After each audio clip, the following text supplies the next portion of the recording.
Bienvenue dans cette aventure qui nous accompagne pendant le premier trimestre 2025 au rythme de mes illustrations et des histoires qui surgissent à chaque image dans ce feuilleton composé des archétypes des anacartes prenant place dans le grand jardin de la connaissance. Dans le troisième arbre de ce jardin traversé, notre héroïne comprend avec l'archétype féminin quelle est la fleur de son jardin. Encore s'agit-il pour pousser de connaître la nature de son bourgeon.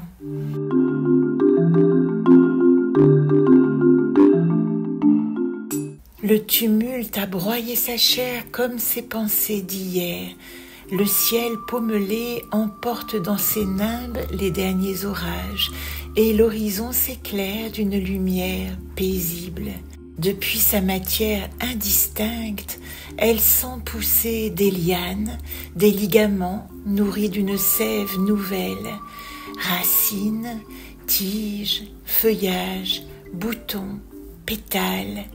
Elle est devenue une fleur qui prend racine dans la lie d'un océan, tavelé de boues et de branchages arrachés, encore encombré de tourments et cependant si fertile. Lui revient en mémoire les propos du grand Dada, qui n'a jamais cessé d'être à ses côtés, prenant la forme de ce petit compagnon qui a défié avec elle les éléments déchaînés. Le il et elle n'aimaient rien tant que comparer l'âme à un bouton d'une fleur promise à son jardin. Mais quelle fleur! Autrefois, j'étais un tournesol, telle la nymphe tournée vers son roi Hélios, aveuglée et amoureuse de sa lumière irradiante qui me renvoyait, me semble-t-il, mon propre éclat, et dont je suivais la course à chaque heure du jour pour me repaître de ses ardents rayons. Mais aujourd'hui, lui vient aussitôt l'image d'un délicat pétale, d'un rouge profond, un rouge de sang et de matière première qui flotte dans l'air en frémissant sous la brise. Elle entend monter depuis son pied la douce voix de son petit compagnon. Si ton âme pleure un grand chagrin et trouve refuge dans le sommeil, laisse s'envoler tout ce qui veille. Gentil coquelicot, cote-cote, dors, dors ma cocotte. Au cœur de ce silence profond, avance et descend tout au fond, tu trouveras un grand soleil. Gentil coquelicot, cote-cote, dors, dors ma cocotte. Aujourd'hui, je suis un coquelicot. La voix du il et elle s'élève.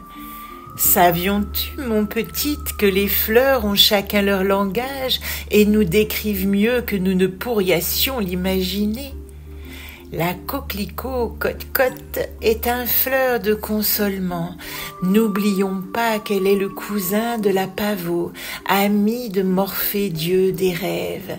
La coquelicote cote-cote, c'est comme tu l'apprendras de toi-même, prodiguer le soignement et l'apaisation de l'âme, endort les chagrins et promet la reposement de ton être à venir dans le plénitude de vie qui t'attendions. Apaisée, elle savoure, elle se grise de l'ondoiement de ses pétales dans les risées légères, son esprit flotte entre deux rêves, elle se laisse bercer par le temps présent, les inquiétudes se sont diluées dans les eaux, au seuil de ce nouveau rivage, il est temps pour elle de mettre un pied sur la rive nouvelle.